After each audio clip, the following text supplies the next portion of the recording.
जुड़ चुके हैं अमितेश, आपके पीछे धुंध नजर आ रही है, काफी ठंड है, इसका अंदाजा आपको भी देखकर लग रहा है, लेकिन सियासी गर्माहट बिहार से लेकर पूरे देश की साफ तौर पर नजर आती है और जेडीयू ने इस गर्माहट को और ज्यादा बढ़ा दिया है।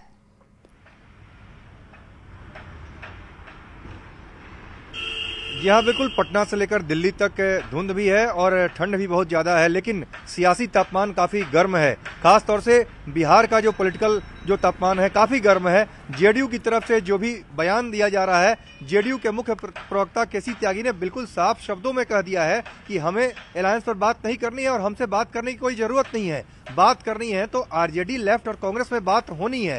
ये कल कांग्रेस और आरजेडी दोनों के बीच में कल बातचीत हुई थी दिल्ली में। मुकुल वासनिक कमेटी से मिलने गए थे मनोज झा, तो उसके बाद जेडीयू की तरफ से ये बयान आया है और निश्चित रूप से ये बड़ा बयान है। साफ तौर पे कहा जा रहा है जेडीयू की तरफ से, मुख्य प्रवक्ता की तरफ से, कि हम 17 सीटों पर चुनाव लड़ना चाहते हैं। 17 सीटों पर दावा ठोक दिया है जेडीयू ने साफ साफ शब्दों में। 16 सीटों पर हम सिटिंग थे और एक जो सीट है, एक सीट पर हम पिछली बार नंबर 2 पोजीशन पे थे। तो निश्चित रूप से जेडीयू का दावा काफी मजबूत है और जेडीयू ने जो बयान दिया है उसके बाद गठबंधन के भीतर निश्चित रूप से बहुत बड़ा, एक तरह से कहें तो ये स्पष्ट हो गया है कि जेडीयू की तरफ से सब कुछ साफ है कि हम 17 पे लड़ेंगे। 16 सीटिंग है हमारी, एक पर नंबर 2 रहे थे, लेकिन बाकी जो सीटें हैं वो आरजेडी तय करेगी, लेफ्ट तय करेगा और कांग्रेस तय करेगा। इन तीनों के बीच में तय होना है। जी बिल्कुल अमितेश, चूंकि जब कल कांग्रेस के बीच और आरजेडी के बीच बातचीत चल रही थी, उस दौरान मनोज झा जब बाहर निकले तो उन्होंने कहा कि ऑल इज वेल, सब कुछ ठीक है। तो क्या ये ऑल इज वेल जो है ये आरजेडी और कांग्रेस के बीच ऑल इज वेल की बात उन्होंने की थी या इंडी गठबंधन को लेकर ये ऑल इज वेल की बात थी? अगर ये ऑल इज वेल इंडी गठबंधन में था तो जेडीयू के बयान से तो ऐसा दिखता नहीं है।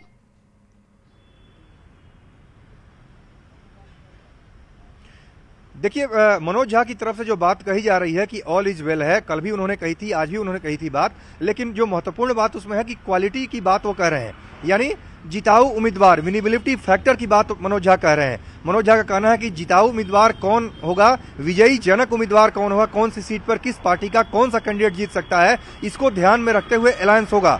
मनोज झा और आरजेडी के लोग भी मोटे तौर पर इस बात पर सहमत हैं कि जेडीयू आरजेडी बराबर सीटों पर चुनाव लड़ेगी। जो सोर्स हमारे बता रहे हैं उसके मुताबिक आप मान के चलिए कि आरजेडी को जेडीयू से कोई आपत्ति नहीं है और आरजेडी जेडीयू लगभग यही होगा कि 17 आसपास सीटों पर चुनाव लड़ेगी। लेकिन जो बाकी हुई 6 सीटें हैं उसमें कांग्रेस को कैसे एडजस्ट किया जाए। आरजेडी चाहती है कि 4 सीट मैक्सिमम कांग्रेस के खाते में दी जाए और 2 सीटों पर सीपीआई एमएल को, जिसका प्रभाव माना जाता है बिहार में है, तो 2 सीटें सीपीआई एमएल को दी जाए। लेकिन जब संख्या एक बार तय हो जाए उसके बाद सीट वाइज तय किया जाए कि बीजेपी के सामने, एनडीए के सामने कौन सा, किस पार्टी का कौन सा उम्मीदवार रहेगा तो बेहतर होगा। उन तमाम बातों पर ध्यान देना होगा। ऐसे नहीं कि केवल अमितेश, एक और बयान जो केसी त्यागी कह रहे हैं, एक और बयान जो केसी त्यागी की तरफ से दिया जा रहा है। केसी त्यागी ये कह रहे हैं कि कांग्रेस जिस न्याय यात्रा पर निकलने की बात कह रही है, ये तो इंडी गठबंधन की न्याय यात्रा होनी चाहिए थी। अगर हम सबको इंडिविजुअल ही करेंगे तो फिर ये गठबंधन के लिए नुकसानदायक है।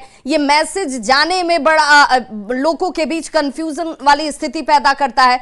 तो ये आखिर किस दिशा में ये इंडी गठबंधन चल रहा है, या सीट शेयरिंग से पहले भी अभी बहुत सारी ऐसी पेच हैं जिन्हें सुलझाने में अभी वक्त लग जाएगा और शायद चुनाव का वक्त आ जाए? इसका सांस बचेगा ही नहीं। हमारा कोई काम नहीं रहेगी, माता से हमें कुछ नहीं मिलेगा। अप्रैल मई में और फरवरी के अंत तक चुनावों की घोषणा भी हो सकती है, लेकिन जेडीयू इस बात को लेकर के लगातार चिंतित है। जेडीयू की तरफ से लगातार ये बयान दिए जा रहे हैं और कहा जा रहा है, चाहे विजय चौधरी ने बयान दिया, संजय झा ने बयान दिया था, केसी त्यागी ने बयान दिया है, सबकी तरफ से ये कहा जा रहा है कि सीट शेयरिंग में देरी नहीं होनी चाहिए, जल्द से जल्द सीटों का बंटवारा होना चाहिए और उसके बाद क्या हमारा मैनिफेस्टो हो, क्या कॉमन मिनिमम प्रोग्राम हो, किस तरह से ज्वाइंट रैली करें, अलग अलग राज्यों में हम लोग कैसे संयुक्त रैली करके जाएं और वहां पर बेहतर प्रभाव डाल सकें, तब हम बीजेपी के नेटवर्क और बीजेपी की जो चुनावी तैयारी है उसका मुकाबला कर पाएंगे। खास तौर से जो राहुल गांधी की दूसरी यात्रा शुरू हो रही है 14 जनवरी से, भारत जोड़ो न्याय यात्रा, उसको लेकर जेडीयू ने बड़ा सवाल खड़ा कर दिया है। जेडीयू का मानना है कि चुनाव के ऐन वक्त हो रहा है और जब 20 मार्च तक जब यात्रा खत्म होगी तो उस बीच में चुनाव की तारीख का ऐलान हो चुका होगा। तो जेडीयू का ये तर्क है, जेडीयू की तरफ से साफ शब्दों में कहा जा रहा है कि इस बीच में क्यों नहीं ज्वाइंट एक यात्रा शुरुआत की गई, केवल राहुल गांधी ही क्यों, कांग्रेस ही क्यों, ये इंडिया ब्लॉक की यात्रा होती, इंडिया गठबंधन की यात्रा होती और जगह जगह सारे लोग उसमें आएंगे तब जाकर के बेहतर होगा। निश्चित रूप से ये बड़ा सवाल है और जेडीयू ने जो बड़ा सवाल उठाया है उसको लेकर के ये इंडिया गठबंधन के भीतर हलचल जरूर है।